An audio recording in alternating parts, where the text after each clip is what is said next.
Hey guys, welcome back to the Second Class Parent Podcast. Today I have Jess Harding as a guest, and he's going to tell us about his story.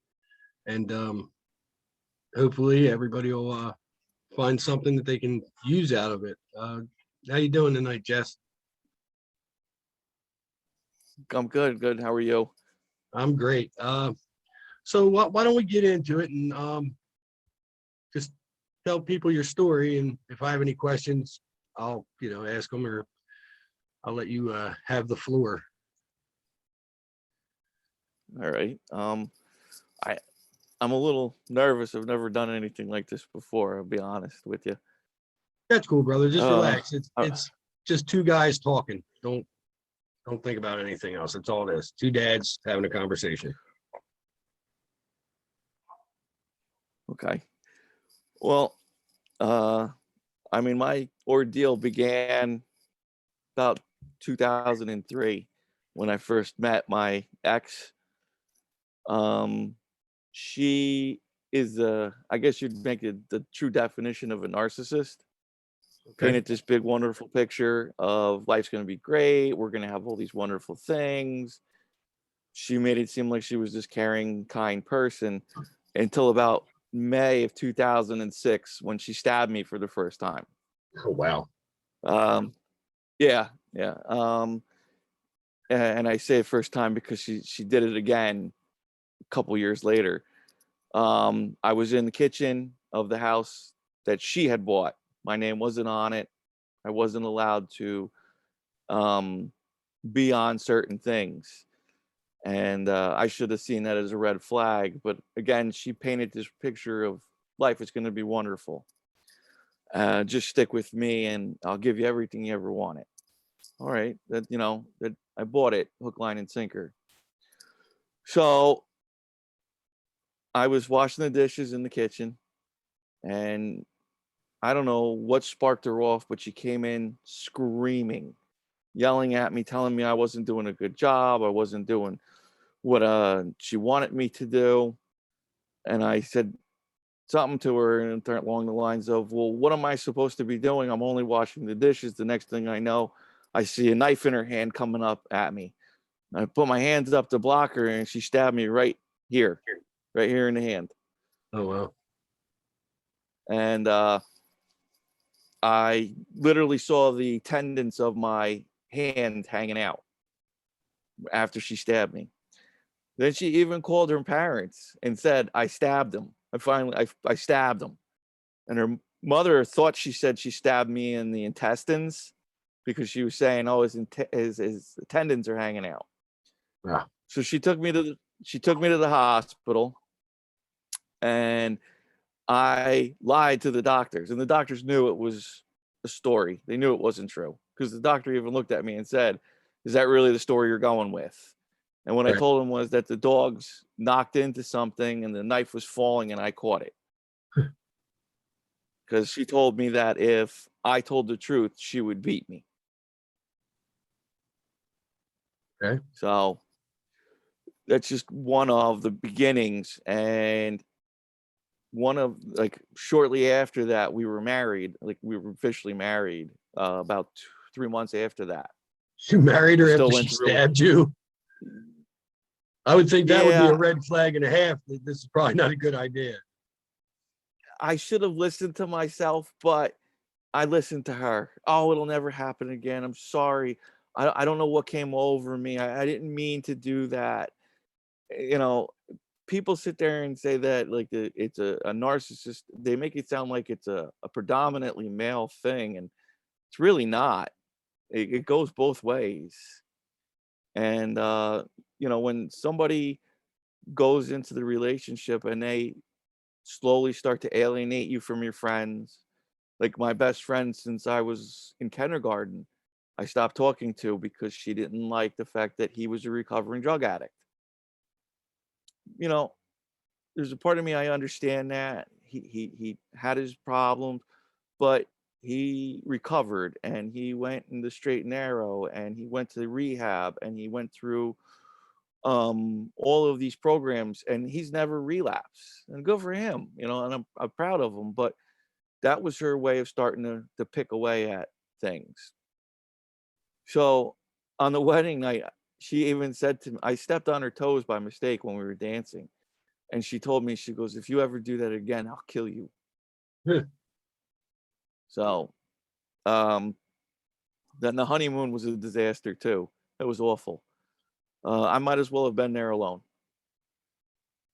We missed, we were supposed to go on a dinner cruise, and she lost her shoes because we were hustling for moving from one hotel to another because the hotel we were staying in, the sewer pipes broke. So they accommodated everybody and they moved into a new hotel. Well, she thought I purposely lost her shoes, and she threw a fit and told me she was going to have the wedding annulled as soon as we got back to the States. So that was the beginning, and that's my fault for continuing. But she always kept saying, I'm sorry, I'll do better, it's not going to be like this. Her parents actually did it to me too. Her father said to me, oh, her mother was like that, but once we had kids, she mellowed out and everything got better. So I said, all right, maybe she's just hormonal, maybe there's an imbalance, maybe things will get better. I mean, her father saying the mom was like this. So maybe I'll give it the benefit of the doubt. I tried to be a good husband, worked hard, did everything I could, did everything for her. I would come home and there would be my personal belongings thrown out all over the lawn, smashed, destroyed, broken, a vacuum cleaner laying on the lawn because I didn't vacuum the house the right way. So it just progressed from there, from 06 to 2013. Our first son was born in 2008.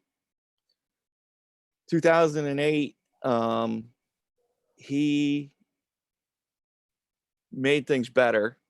I'm not going to take away from that. Things got better. I could do no wrong. I wasn't getting yelled at as much. I wasn't getting hit at all. The first 3 months were really very peaceful, really peaceful. Everything was great. But then I got into a routine. I was up with him every night. I changed his diapers. I fed him. I did everything. Got up in the morning, made sure his bottles were ready. She didn't do a thing. She just took credit for everything and said it was all her. It was my hard work. I carried him for 9 months. You need to take care of him. He's our son. It should be a joint effort to raise him. Correct. So it got worse after the 3 months. I would go to work. I would come home. She was on maternity leave, so she would stay home. So I would go do my 8 hours. I'd come home and I would take care of my son.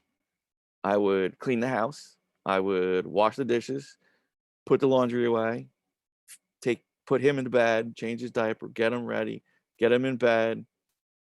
Then I would be requested to sit and rub her feet until she felt that it was good enough. Meanwhile, there was other things that I needed to get done, that I wanted to get done. I had a car sitting in the driveway that needed the brakes put on it or something like that, and I couldn't get to anything that I needed to get done because I had to cater to her. So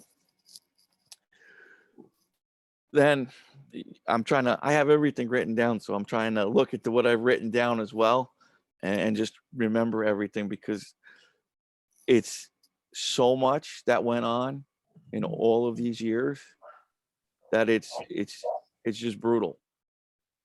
You know, I'm engaged now, and my fiance said to me, she goes, if I didn't see some of what went on, I never would have believed it. That's how crazy some of these things are.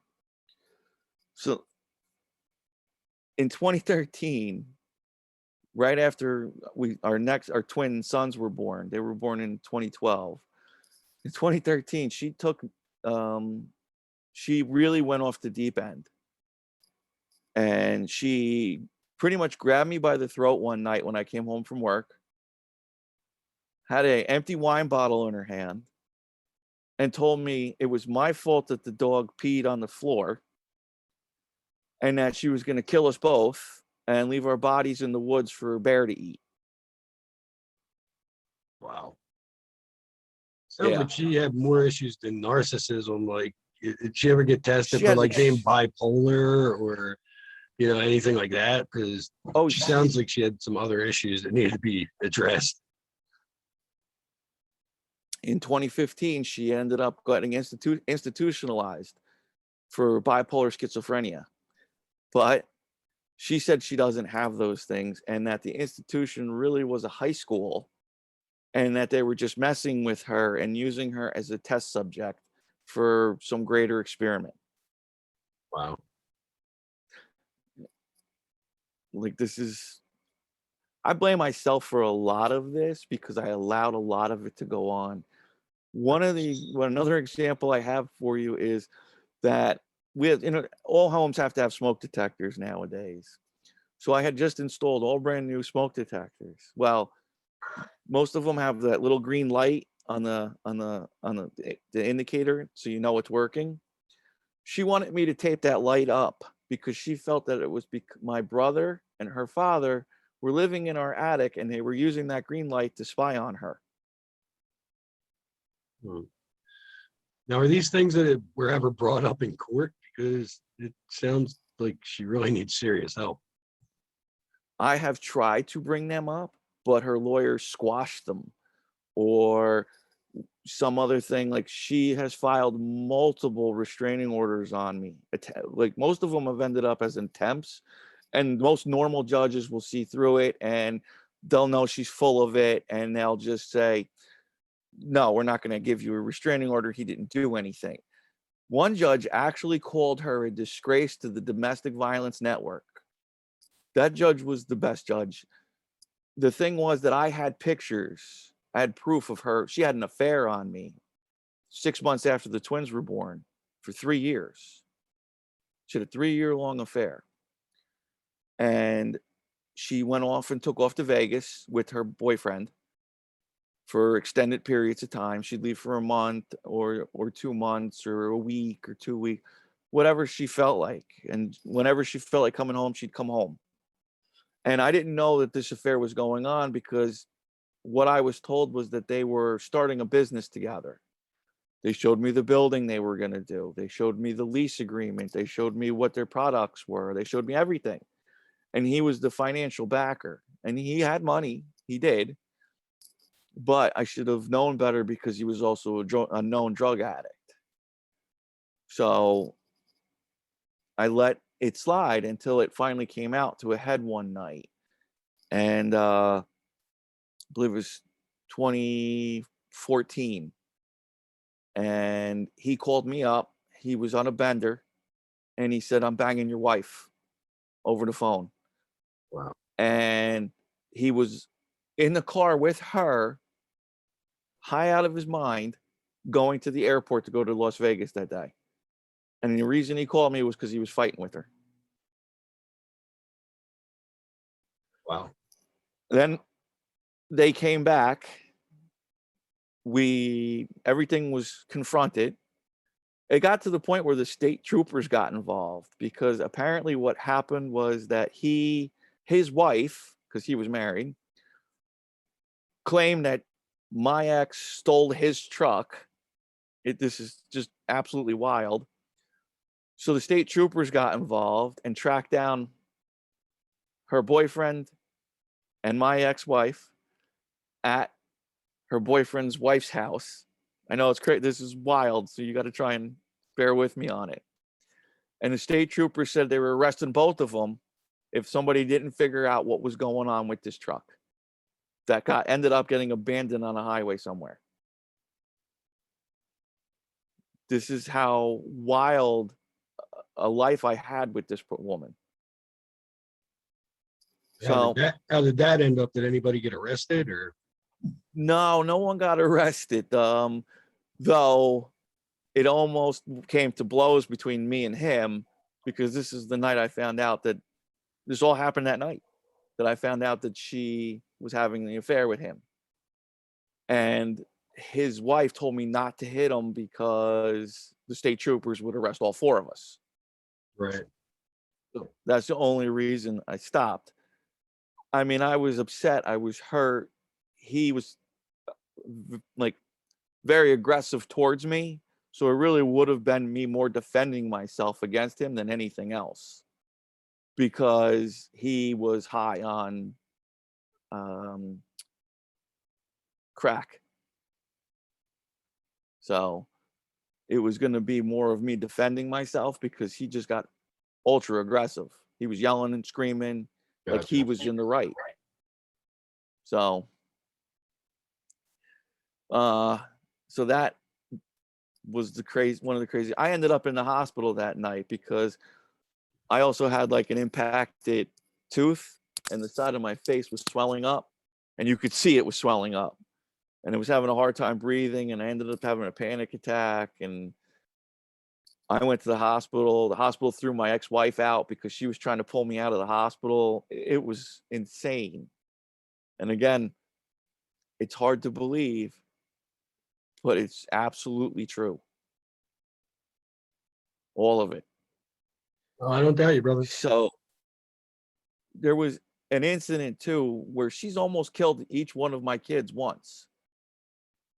She had, before all this craziness went on, and I knew about the affair, he had a boat. He took us out on the boat, the boyfriend. And the kids had life jackets on. They were all little. And I said to my ex, watch our oldest son, watch him, because he's on the dock. And I didn't realize he slipped off his life preserver. He had How old taken was it he off. then? And I told her, he was 4 at the time. And I told her, watch him, because he doesn't know how to swim. Oh, okay. No problem. So I turned around to pay attention to the twins, who were only about a year and a half old. And I went to change their diapers and get them ready to get off the boat. And I look over to see what she's doing, and she's giggling and laughing with her boyfriend, because he dropped his sunglasses into the water, and he couldn't get them back out. So as I'm looking at her, I turn to look at my son, and as I go to look at my older son, he's falling into the lake. Wow. So now I had to secure the 2 little ones, jump off the boat over the pier, and go in and dive into the water to get my older son, who doesn't know how to swim. And do you know what the response was from my ex-wife? You probably laughed. Nothing. Oh, okay. Nothing. She just stared into space. And her boyfriend said to me, "Why'd you jump into the lake? I would have just grabbed him and pulled him in." He wasn't anywhere close enough to the dock to just grab him and pull him in. On top of which, he's treading water that he doesn't know how to swim in. He doesn't know how to swim, period. That was the first one. The second one was our older twin does not like getting shots. He hates it. I mean, what little kid likes to get shots, you know?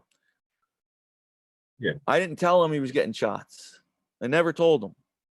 I don't like to lie to my kids, but when it's a situation like that, I'm not going to tell him, because I know he's going to get upset. He's going to kick. He's going to scream.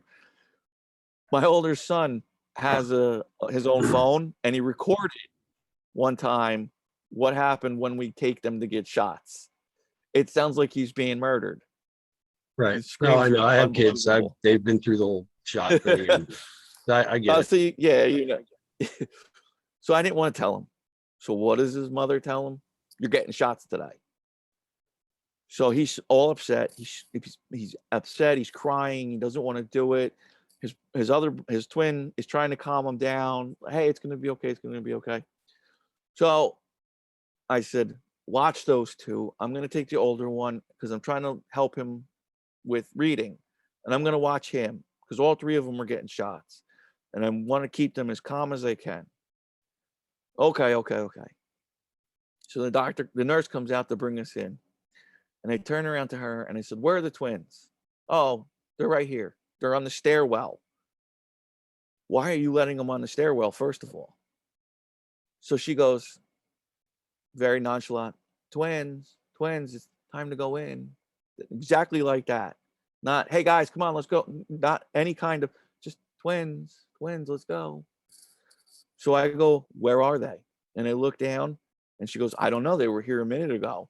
So now I've ran down, I had to run down 4 flights of steps to go outside. As I turn the corner to get to the front door, there is my younger twin. He is sitting there crying. There's a car directly in front of him, stopped. And my first thoughts was, oh my God, my son was hit by a car. It was, sorry. Well, it's okay. It was my first thought. And I come flying out the door and I grab him, who's in tears, and I go, where's your brother? And he goes, he's right over there. And I look to my left and he's running down the street. Cars are stopping. They're trying to grab him. I ran over and I got him and I hugged him. Take your time, I man. hugged him so tight I thought I broke him. No, I get it. So then I scoop him up and I run back up the steps. And I said, you almost killed him. You weren't watching him and he ran for it. She said to me, you're being overly dramatic. Nice. That's what I was told.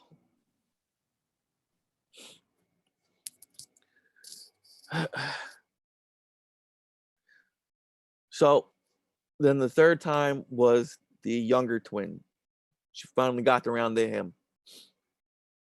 I got my older son and I picked him up and I looked into her car and the younger one is sprawled out on the back seat of her car, not in a car seat, not in a seatbelt, asleep. And I looked at her and I says, why isn't he in a car seat? What are you doing? She slammed the door shut, got back in her car and took off faster than I knew what to do. She took off like her car was on fire. I didn't even know she was out of my town before I could even call the cops to stop her. I didn't even know where she went with the other two. It was awful. And then when I finally got her on the phone and I said, what were you doing? Why wasn't he in the car seat? I don't know what you're talking about. That didn't happen. What do you mean it didn't happen? She goes, and she would say to me all the, and this is just her normal, like gaslighting me. She would say it all the time. If I would say something to her, like, what happened to, like, even the dogs? Like, what happened to the dog? Why did it go to the bathroom all over the floor? That didn't happen. What do you mean it didn't happen? You called me and told me it went all over the floor. Nah, that didn't happen. That's just like a weak example, but that's just normal behavior with her. She would tell me all the time. I would sit there and say, hey, I put this away in the refrigerator. Why isn't it there? No, you didn't. You're losing your mind. That never happened. What? Yeah. Well, and I would start to doubt myself. That is actually kind of textbook narcissist behavior because they do try to make you feel like you're crazy. For 3 years, she managed to separate me from my family, my mother, my sister. I didn't even know that my sister was sending me Christmas presents for the kids and my mother. She was intercepting the packages and sending them back, return to sender. I had no idea she was doing it. No clue.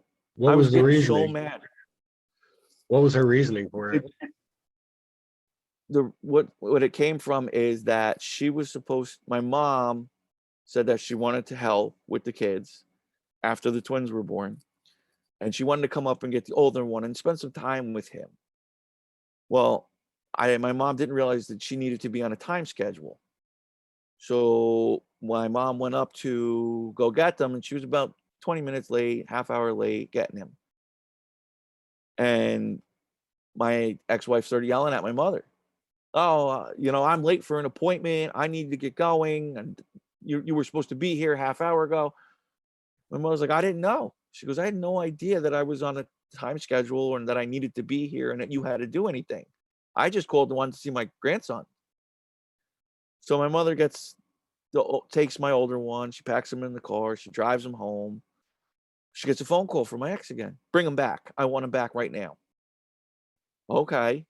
So my mother drives back up and brings him back. And my ex-wife starts yelling at her.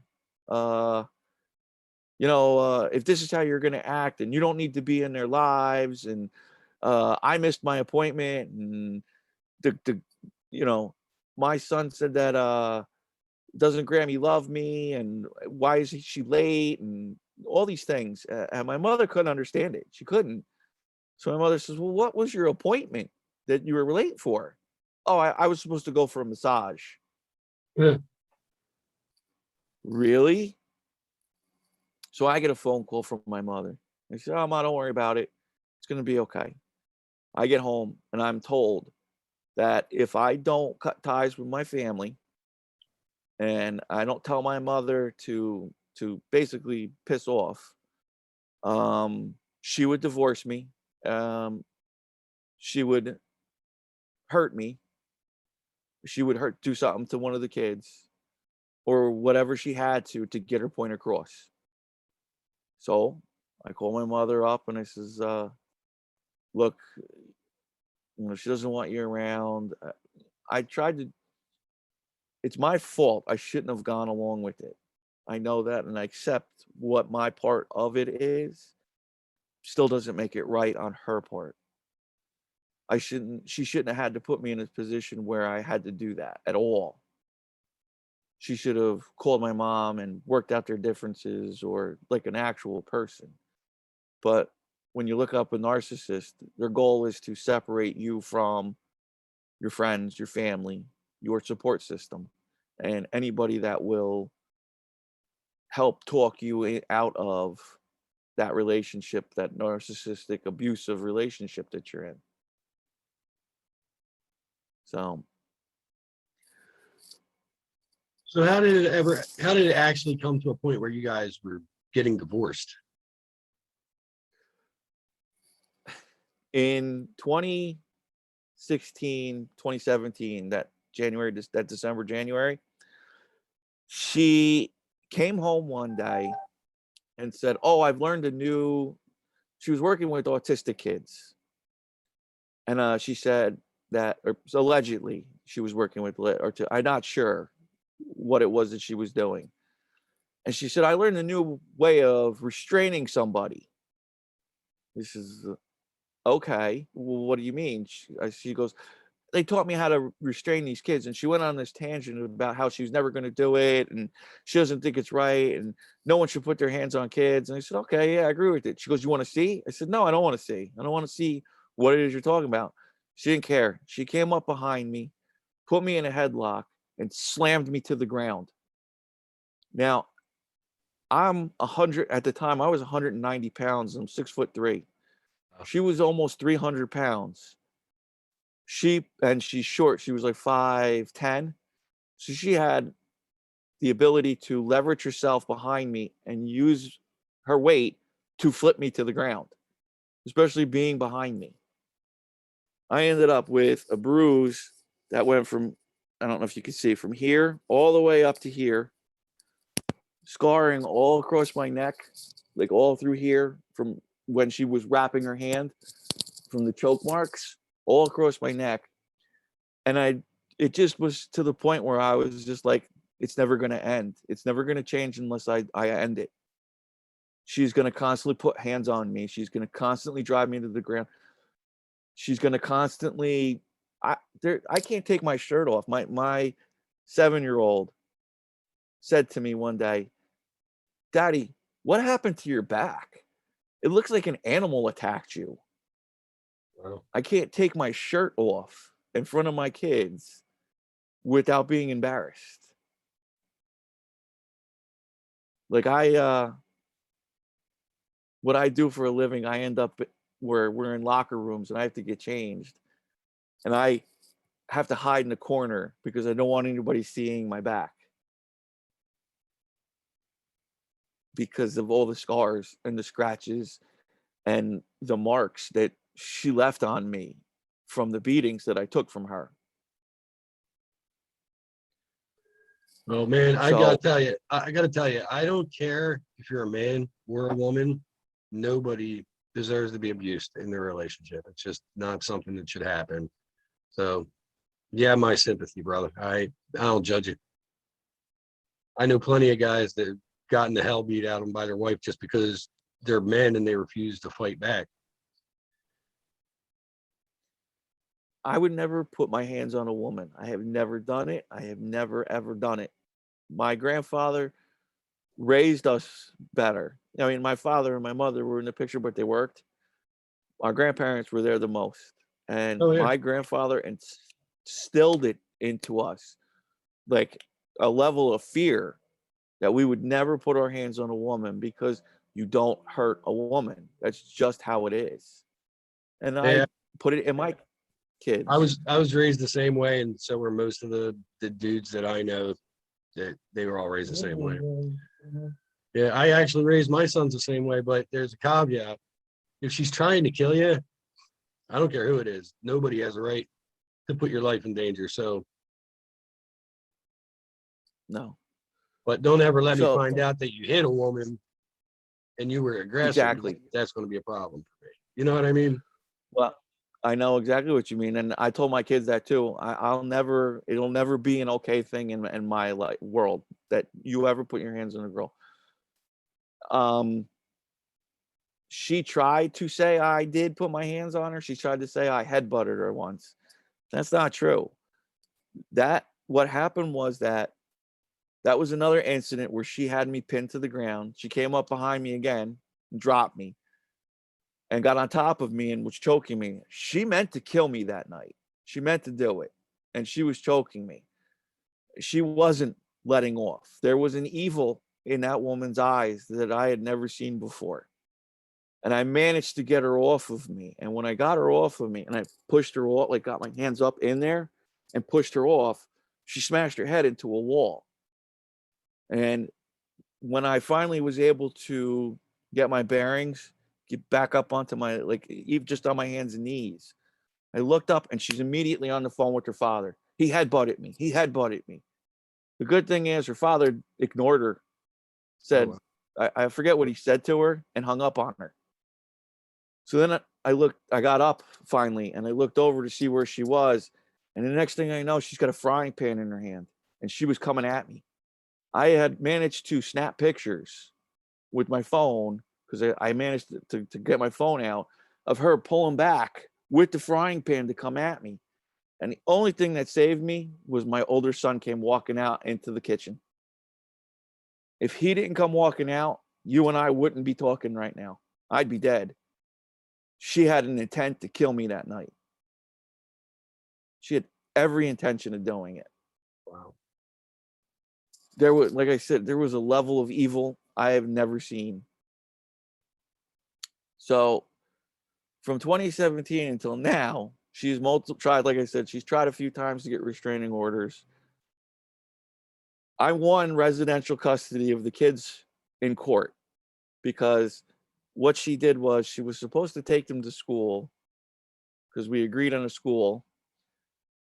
And she just randomly decided, I'm not taking them to school. I'm just going to go take them swimming. So I filed an emergency order to show cause. I brought all the paperwork. I showed the judge everything. The judge ordered her to hand over the kids to me, rewarded me with residential custody, made her go to mediation to come up with a plan to work out with the kids so that they would still see her and everything. And it worked for 6 months. She calmed down, she mellowed out, she followed the rules. And then once school ended and school was over, she went right back to it. And the reason why school ended was because COVID hit. They Right. were remote learning. And I was working a lot of, because I'm a first responder. So I was working a lot of overtime. People were getting sick. They were putting extra ambulances into service. They were doing all kinds of stuff. So I was getting a lot of overtime, and I couldn't keep up with the remote learning. So I turned to her thinking that she would help. And I said, look, I need you to take the kids a little more often because you don't work and they're remote learning. So we made an agreement, and then school officially ended, and she disappeared with the kids. She would block my number. She'd shut her phone off. She wouldn't return them when she was supposed to. She would sit there and say, it's my time with them. The agreement says that I get them all summer, when it never said that. So I would text her repeatedly, stuff like, hello, hello, why aren't you answering me? Where are the kids? When are you returning them? So because I wrote hello, hello, hello, hello 4 times in one text, she filed a restraining order. That restraining order that battle went on for 6 months because COVID.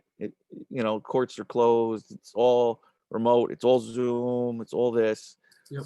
So the judge felt because I did that, I wasn't trying to communicate about the kids and that I was worried about them. I was trying to harass her, which is the farthest truth.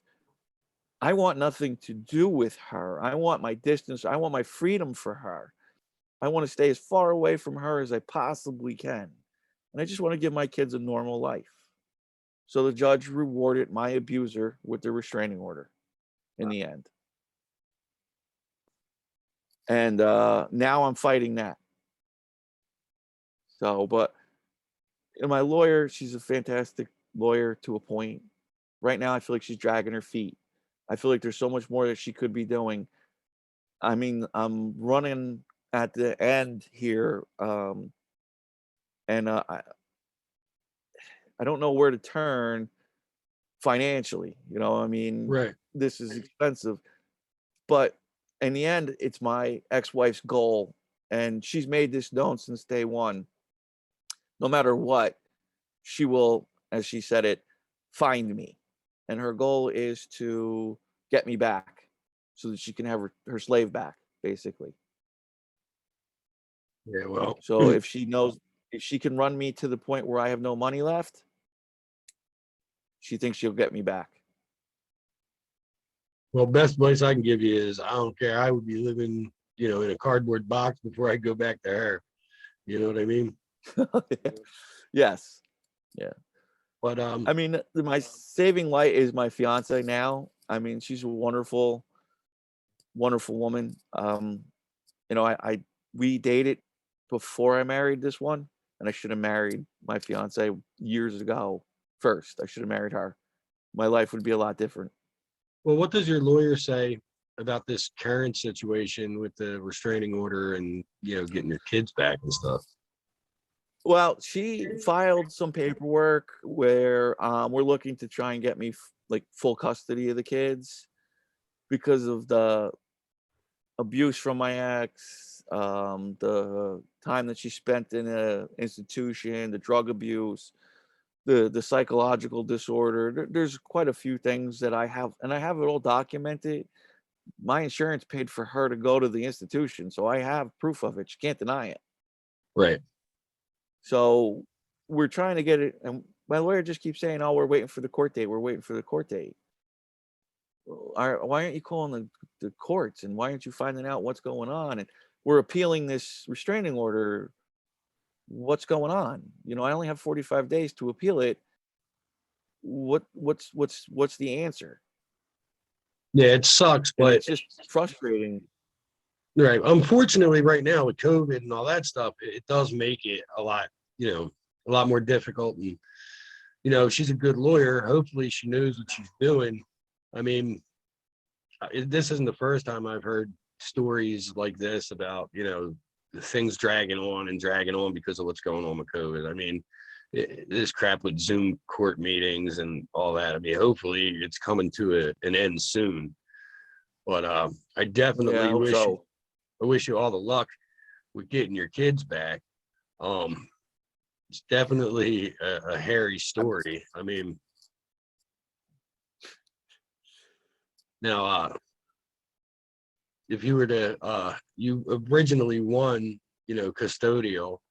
If you were to give advice to somebody else that was in a similar situation to yours, what's the best advice you could give them as far as trying to win custody? Just record everything. Record everything. Take pictures.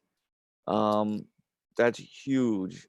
Taking pictures, because if you can actually show physical proof of things and make sure everything is documented, especially in terms of like legal notifications, notarize everything, have everything like, it's basically cross all your T's, dot all your I's, have everything.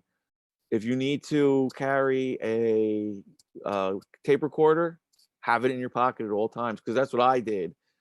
GoPros, keep one on you. This way it records everything.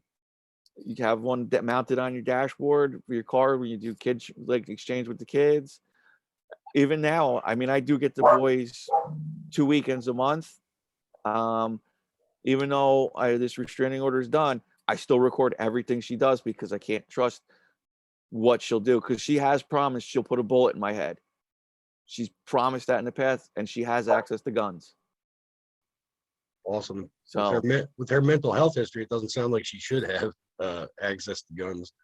well, you would think, but her parents work in a gun store, so they can Right. do whatever they want. So it's a problem.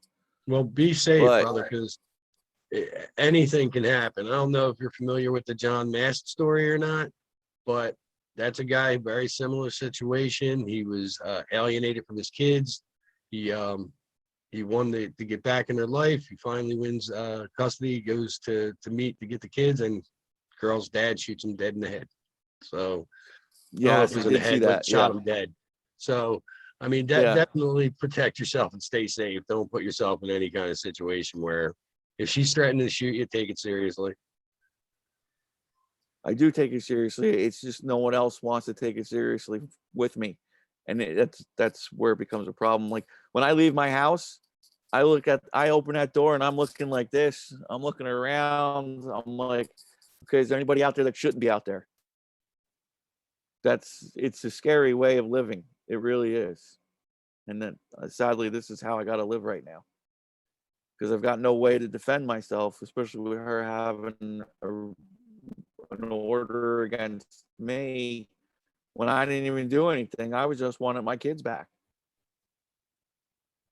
Yeah, it's a tough situation, especially today, to be a man in family court. It just is. So um keep me in the loop. You know what I mean? If anything changes, if you get your court date, you get your kids back, whatever, hit me up on Facebook and let everybody know I what's going will. on. But we will definitely keep you in our prayers, and hopefully things will work themselves out. And just keep doing what you're doing, and just document everything. Don't poke the bear, so to speak. You know what I mean? Yeah, I know. I know. I appreciate it. Thank you. I'll definitely let you know and keep you updated as to what's going on. And All I right, brother. really thank you for this time. I definitely think I needed to get it out there. It definitely made me feel better to finally talk to someone and say, hey, look, this is really going on. Yeah, and believe it or not, you're not alone. There are a lot of men that are in that kind of situation, and it's nobody takes it seriously. It's not.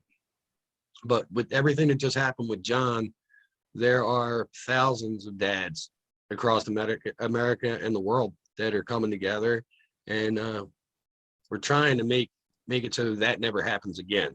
I mean, you can't stop it all, but you can definitely lessen it. Is there anything else that you wanted to let people know before we end the interview? Um, I just want to let everybody just say, everyone try and stay safe, and try and take care of yourselves, and especially with everything that's going on right now. And just let's show that we're all equal in everything. It's shouldn't be where moms sit higher than dads. It should just be a playing field for everyone. Agreed. Well, I'm always available. If you need somebody for an ear, just hit me up on Facebook, whatever. I'll listen. And you're not alone. Just know that. There's a lot of dads out there Thank that you. are fighting the fight, and hopefully we'll get it done. And I'll just say this last thing. I really hope that there's other people out there who are going through this, see this and say, hey, you know what? I'm going to step forward too.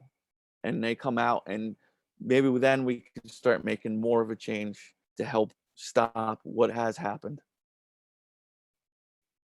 Absolutely. All right, brother. You have a good night, and I'll talk to you again soon, hopefully. Thank you. All right. Thank you. You have a good night too.